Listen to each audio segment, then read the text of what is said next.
Pemirsa, Anda kembali bergabung bersama kami di Suara Anda. Sebelum saya beralih ke Pak Didi untuk memberikan atau menyajikan hasil risetnya begitu yang relevan dengan topik diskusi kita pada malam hari ini. Pak Susono katanya ingin menanggapi Pak Kwik terlebih dahulu tadi.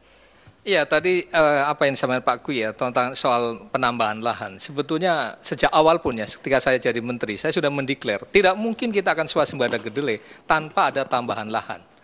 Saya waktu itu menyampaikan minimal 500.000 hektar. Dan sekarang tentu saja setelah menurun lagi ya tentu saja harus tambah lagi begitu ya. Kemudian untuk gula, tidak mungkin juga gula akan swasembada tanpa ada tambahan lahan minimal 350.000 hektar. Tapi persoalannya Menteri Pertanian tidak menguasai lahan.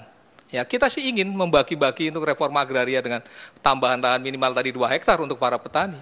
Persoalan yang punya lahan ini adalah di kehutanan dan ada di BPN. Dan yang menarik lagi, BPN nih Pak Kwik, itu ada lahan yang terindikasi 7,2 juta terlantar, 7,2 juta hektar terlantar.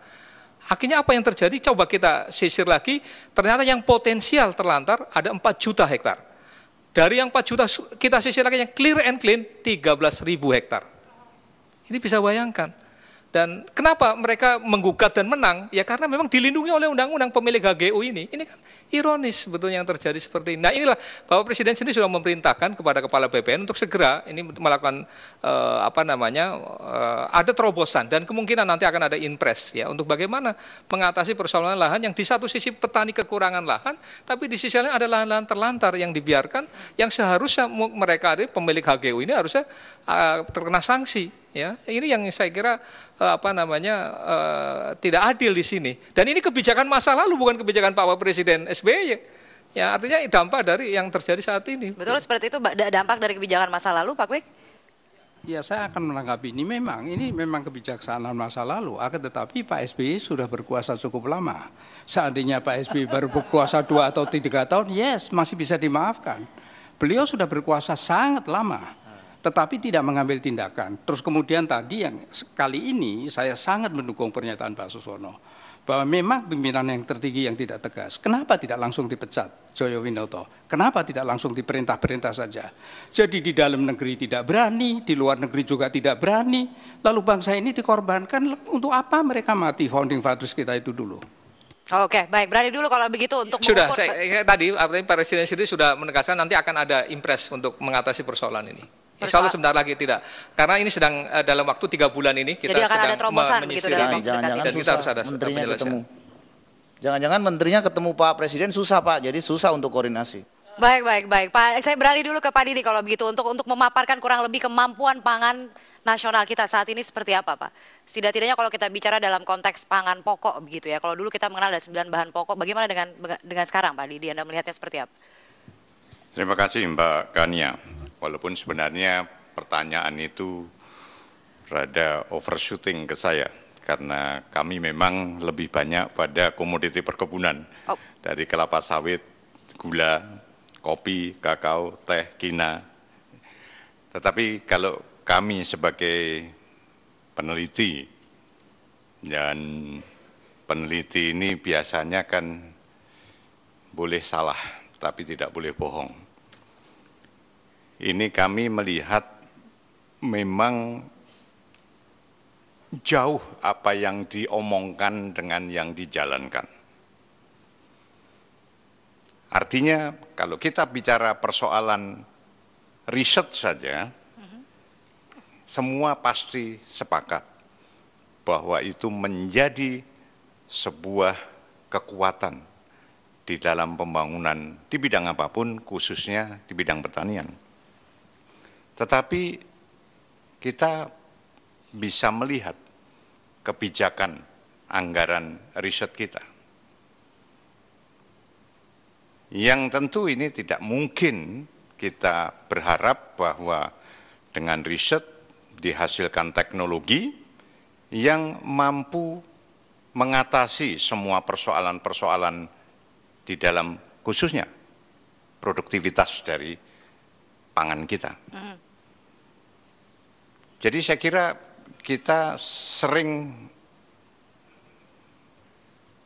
suka poco-poco.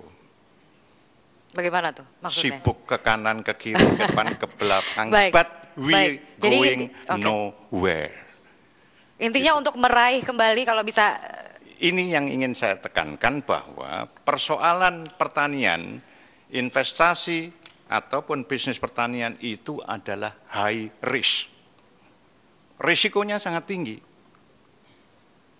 Kalau kita bicara persoalan, belum lagi masalah lahan yang 0,3 hektar rata-rata, belum lagi persoalan perubahan iklim yang menjadi tidak kondusif lagi untuk produktivitas tinggi. Ini semua sebenarnya bisa dikurangi dengan berbagai penerapan teknologi yang dihasilkan oleh kegiatan riset. Capacity kita, saya tidak meragukan. Saya kira kita tahu bahwa keahlian, kemampuan insan-insan Indonesia ini dalam hal teknologi tidak usah diragukan lagi. Tetapi kami butuh satu bantuan. Bantuan itu adalah dari sisi politik. Nah, kalau bapak-bapak yang di DPR tidak bisa menangkap sinyal-sinyal yang kami lontarkan, karena kami peneliti ini selalu sering bekerja dalam gelap. In silent mode, bergerak terus menghasilkan sesuatu. Kalau kita tadi misalnya khawatir ataupun concern mengenai benih-benih tanaman pangan yang sudah mulai banyak dikuasai oleh pihak luar, kami di perkebunan dengan gagah berani gigih mempertahankan itu. Benih sawit dari Pusat Penelitian Kelapa Sawit masih yang dominan. Benih karet 100% kami pegang, Pak, tidak ada campur tangan asing yang bisa masuk.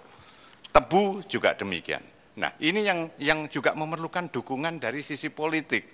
Kalau dari sisi politik itu membuka peluang untuk, artinya dengan peraturan-peraturan yang diciptakannya, kami tidak bisa apa-apa kecuali bekerja lebih keras lagi.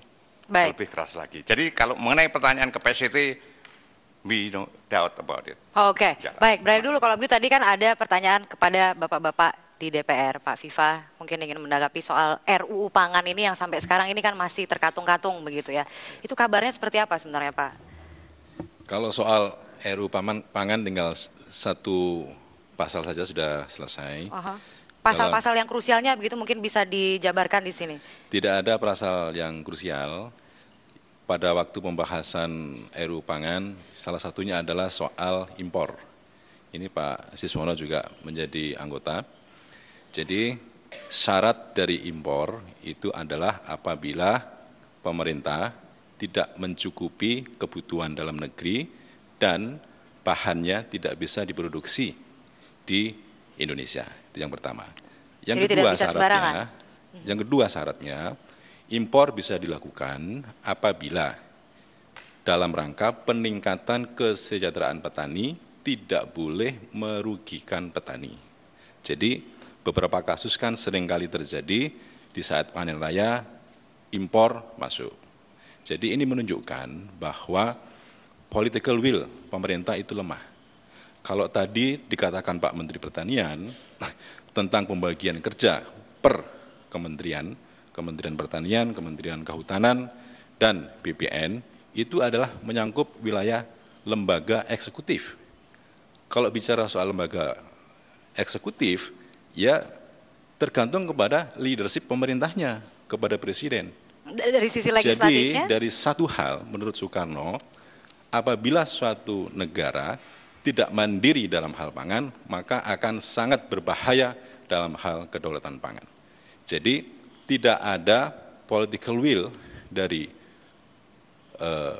kepemimpinan nasional dalam hal membangun sektor pertanian secara sinergis dan tidak ada visi yang kurang jelas sehingga menyebabkan segala proses persoalan itu selalu terreduplikasi dari tahun ke tahun.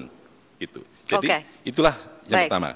Yang kedua, saya katakan bahwa pemerintah tidak punya political will untuk melindungi dan memberdayakan petani dari sisi anggaran.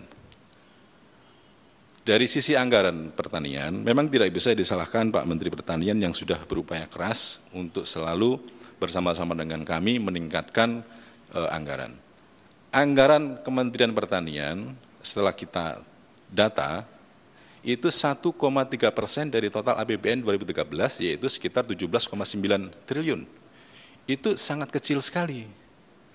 Idealnya, kalau ingin menjadikan pangan itu sebagai basis dalam proses untuk peningkatan kesejahteraan masyarakat, kesejahteraan ekonomi masyarakat, dan peningkatan kedaulatan pangan nasional, harusnya ditingkatkan. Dalam hal ini, pemerintah harus meningkatkan anggaran. Kalau hanya 1,3%, sangat tidak akan mungkin terjadi pencapaian swasembada tahun 2014, yaitu swasembada beras, kedelai, kemudian daging, jagung, susu, garam. Semuanya sekarang masih impor. Jadi, baik. Yang terakhir, negara tidak boleh dimain-mainkan oleh para importir atau oleh para pengusaha dalam hal pengendalian harga dan pasokan barang. Kalau kemudian kondisi saat ini negara menjadi subordinasi dari para importir, maka akan menyebabkan pangan hanya menjadi komoditas politik. Pangan tidak boleh menjadi komoditas politik. Pangan itu adalah merupakan bagian dari hajat hidup masyarakat Indonesia, dan negara punya peran di dalam mengatur kemandirian dan kedaulatan pangan. Baik kalau begitu. Ini saya agak sedikit bingung, kita harus break terlebih dahulu, nanti saya beri kesempatan kepada Pak Imam. Tapi artinya siapa sebenarnya yang bisa membenahi carut-marut ini, kalaupun misalnya memang ada di pemerintahan, ini apa sebenarnya yang bisa dilakukan? Saya nanti beralih ke Pak Imam, tapi kita harus break terlebih dahulu. Kita lanjutkan sesaat lagi.